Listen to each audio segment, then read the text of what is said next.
फल रे फरतों तू पतंगयो रूपाड़ो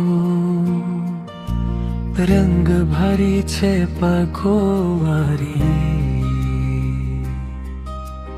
जादू भरी छे ओखो मारी फूल रे फरतों तो पतंगयो रूपाड़ो रंग सुगंधे माचो पदुं रंग बेताजे माथुं मुकुं फूल रे फरकों को पतंगलियो रूपाड़ो मानो गातो रानी दीदी मन तो खयाबादी डाले फूल रे फरकों तो पतंगयो रूपाड़ो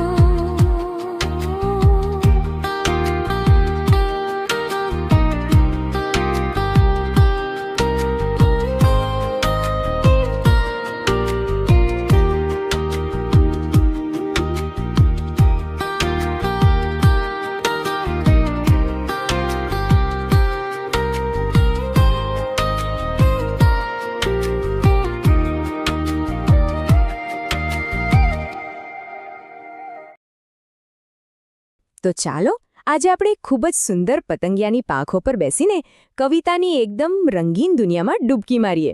અને હા, આ કોઈ સાવ સામાન્ય કવિતાનું વિશ્લેષણ નથી હો, પણ આ તો રંગીન 3D ચિત્રો સાથે જીવનને માણવાનો જે એક મંત્ર છે ને, એને સમજવાની કોશિશ છે. તો તૈયાર છો આ દ્રશ્યોથી ભરપૂર સફર માટે? જુઓ, આ જે એક પંક્તિ છે ને, એ આખી કવિતાનું હૃદય છે, એની ધડકન છે, એમ કહીએ તો પણ ચાલે. ફૂલડે ફરતું હું તો પતંગિયું રૂપાળું. બસ આટલા શબ્દોમાં જ પતંગિયાના આખા અસ્તિત્વનો સાર આવી જાય છે. એક એવો સુંદર જીવ જેની આખી દુનિયા ફૂલોની આસપાસ જ ગૂંથાયેલી છે. અને સાંભળજો, આ પંક્તિ વારંવાર પાછી આવશે. અને મજાની વાત એ છે કે દરેક વખતે એક નવો, પહેલા કરતાં પણ ઊંડો અર્થ લઈને આવશે. તો સૌથી પહેલાં શું કરીશું? ચાલો ને આ સુંદર પતંગિયાને જરાક નજીકથી ઓળખીએ. કવિની આંખે એ કેવું દેખાય છે? એની આટલી બધી સુંદરતા પાછળનું રહસ્ય શું હશે? બસ આ પહેલા ભાગમાં આપણે એના રૂપ અને એની સાચી ઓળખ પર જ ધ્યાન કેન્દ્રિત કરવાના છીએ. પતંગિયાને યાદ કરીએ એટલે સૌથી પહેલાં શું દેખાય? એની પાંખો, બરાબર ને? અને કવિના શબ્દો તો જુઓ, રંગ ભરી છે પાંખો મારી. અહીં ખાલી લાલ, પીળો, વાદળી એવા રંગોની વાત નથી. ના, એવું લાગે જાણે કુદરતે પોતે જ પોતાની પીંછીથી જીવનનો બધો જ ઉત્સાહ, બધો જ ઉમંગ આ પાંખોમાં ભરી દીધો હોય. આ ખાલી સુંદરતા નથી, આ તો પાંખો પર ધબકતી એક જીવંત કલાકૃતિ છે. પાંખોની એ રંગીન દુનિયામાંથી હવે કવિ આપણને સીધા લઈ જાય છે પતંગિયાની આંખોમાં, જ્યાં એક આખી અલગ જ દુનિયા વસેલી છે. એ કહે છે, જાદુ ભરી છે આંખો મારી.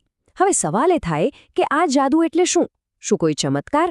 ના, આ જાદુ એટલે દુનિયાને જોવાની એક ખાસ નજર, એક એવી દ્રષ્ટિ જે સાવ સામાન્ય લાગતી વસ્તુઓમાં પણ કંઈક અસામાન્ય, કંઈક અજાયબ શોધી કાઢે છે. અને જુઓ, ફરી આવી એ જ પંક્તિ, પણ હવે એનો અર્થ થોડો વધારે ઊંડો નથી લાગતો? હવે આ ખાલી એક રૂપાળું પતંગિયું નથી રહ્યું. હવે આ એ પતંગિયું છે જેની પાંખોમાં રંગોનો ખજાનો છે અને આંખોમાં જાદુ ભરેલી દ્રષ્ટિ છે. અને એનું કામ? બસ ફૂલોની સોબતમાં વિહરતા રહેવાનું. આ જ એની ઓળખ છે, આ જ એનું અસ્તિત્વ.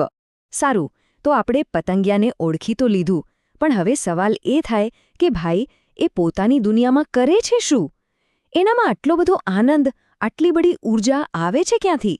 બસ આ જ વિભાગમાં આપણે એના જીવન જીવવાની રીતને સમજવાના છીએ. શબ્દો તો જુઓ કેટલા સરળ છે, નાચું, કૂદું, પણ એમાં તાકાત કેટલી છે? આ છે શુદ્ધ આનંદની અભિવ્યક્તિ, કોઈ પણ જાતના બંધન વગર. એવું લાગે જાણે પતંગિયું પોતાના જીવનનો એક ઉત્સવ મનાવી રહ્યું છે. એ ખાલી આમથી તેમ ઉડતું નથી, પણ જીવનની દરેક ક્ષણને ભરપૂર રીતે માણી રહ્યું છે, એનો જશ્ન મનાવી રહ્યું છે. તો પછી આ નાચવા કૂદવાનો સાચો મતલબ શું? આ ખાલી એક શારીરિક ક્રિયા નથી. કવિતા આપણને ઇશારો કરે છે કે આ જે ઊર્જા છે, આ જે આનંદ છે, એ બધું એને મળે છે ફૂલોના રંગમાંથી, એમની સુગંધમાંથી. એટલે કે પ્રકૃતિનું સૌંદર્ય જ એનું ઈંધણ છે, એના જીવનનો મુખ્ય સ્ત્રોત છે. અને અહીંયા આ પંક્તિ એના આનંદને એની સફર સાથે કેટલી સુંદર રીતે જોડી દે છે નહીં? હવે આપણને બરાબર સમજાય છે કે એનું નાચવું કૂદવું અને એનું ફૂલડે ફૂલડે ફરવું એ બે અલગ વસ્તુઓ છે જ નહીં. એની યાત્રા જ એનો આનંદ છે અને એનો આનંદ જ એની યાત્રા છે. વાહ! પણ પતંગિયાની આ સફર શું એકલી અટૂલી છે? ના, એવું નથી. એની દુનિયામાં બીજા પાત્રો પણ આવે છે અને એમના આવવાથી આખી વાર્તામાં એક રમત અને નિર્દોષતાનો મીઠો રંગ ભળાય છે. તો ચાલો જોઈએ કે આ નાનકડી રમતમાં આગળ શું થાય છે. જરા વિચારો તો, પતંગિયાની આટલી રંગીન, આટલી આનંદી દુનિયામાં બીજું કોણ આવી શકે? કોણ હશે જેની સુંદરતાથી આટલું બધું ખેંચાય? કવિતા આપણને ખૂબ જ નિર્દોષ જવાબ આપે છે. અને એ જવાબ છે બે નાના બાળકો, એક નાનો બાબો અને એક નાની બેબી. આ બાળકો એટલે જાણે કુતૂહલ અને નિર્દોષતાનું જીવંત સ્વરૂપ. એ લોકો પતંગિયાની સુંદરતા જોઈને એટલા મંત્રમુગ્ધ થઈ જાય છે કે બસ એની દુનિયાનો એક હિસ્સો બની જવા માંગે છે. તો આ બાળકો શું કરે છે? કવિતા કહે છે, મને પકડવા આવે દોડી. પણ સમજો, આ પકડવાની કોશિશમાં કોઈ હિંસા નથી, કોઈ નુકસાન પહોંચાડવાનો ઈરાદો નથી.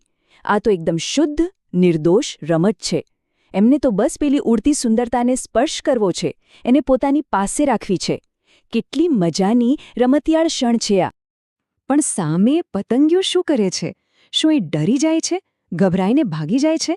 ના, બિલકુલ નહીં. એ તો બસ પોતાની જ મસ્તીમાં એકદમ સહેજતાથી પોતાની સફર ચાલુ રાખે છે. અને એકદમ સહેલાઈથી બાળકોની પકડમાંથી છટકીને એક ફૂલ પરથી બીજા ફૂલ પર જતું રહે છે. આ જ તો એની સ્વતંત્રતા છે, એની સહેજતા છે. અને હવે આપણે આ કવિતાના છેલ્લા અને કદાચ સૌથી ઊંડાણવાળા ભાગમાં પહોંચી ગયા છે. અહીં પતંગિયું પોતે પોતાના જીવનનો સિદ્ધાંત, પોતાનો મૂળ મંત્ર આપણી સામે મૂકે છે. અને આ ખાલી એની જીવવાની રીત નથી, પણ એનું જીવનનું દર્શન છે, એની ફિલોસોફી છે. આ પંક્તિ પર જરા ખાસ ધ્યાન આપજો. રંગને કાજે માથું મૂકો. આનું મતલબ શું? મતલબ કે હું રંગો માટે મારું જીવન પણ દાવ પર લગાવી દઉં. અને અહીં રંગ એટલે ખાલી લાલ પીળો રંગ નહીં. અહીં રંગ એટલે સૌંદર્ય, જુસ્સો, જીવનનો ઉદ્દેશ્ય. પતંગિયું જાણે કહી રહ્યું છે કે હું મારા જીવનના ઉદ્દેશ્ય માટે, આ સૌંદર્યની શોધ માટે પૂરેપૂરો સમર્પિત છું. અને હવે છેલ્લી વાર આ જ જાણીતી પંક્તિ એકદમ નવા અને સંપૂર્ણ અર્થ સાથે આપણી સામે આવે છે. હવે આ ખાલી એક વર્ણન નથી રહ્યું, આ એક ઘોષણા છે. એક એવા જીવનની ઘોષણા જે સૌંદર્ય અને હેતુ સાથે જીવાયું છે. હવે પેલું ફૂલડે ફરવું એ ખાલી એક ક્રિયા નથી, પણ એક હેતુપૂર્ણ જીવન જીવવાની રીત બની ગઈ છે. આ કવિતા છેવટે આપણને એક બહુ જ સુંદર સવાલ પાસે લાવીને ઊભા રાખી દે છે. જેમ પતંગિયા માટે રંગ જ એનું સર્વસ્વ છે, એવી રીતે આપણા જીવનને સૌથી ઊંડો અને જીવંત રંગ આપતી એવી કઈ એક વસ્તુ છે? એવો કયો જુસ્સો છે? એવો કયો ઉદ્દેશ્ય છે? બસ આ જ વિચાર સાથે આજે અહીં અટકીએ. ફરી મળીશું કોઈક નવી કવિતા અને એના નવા રંગો સાથે.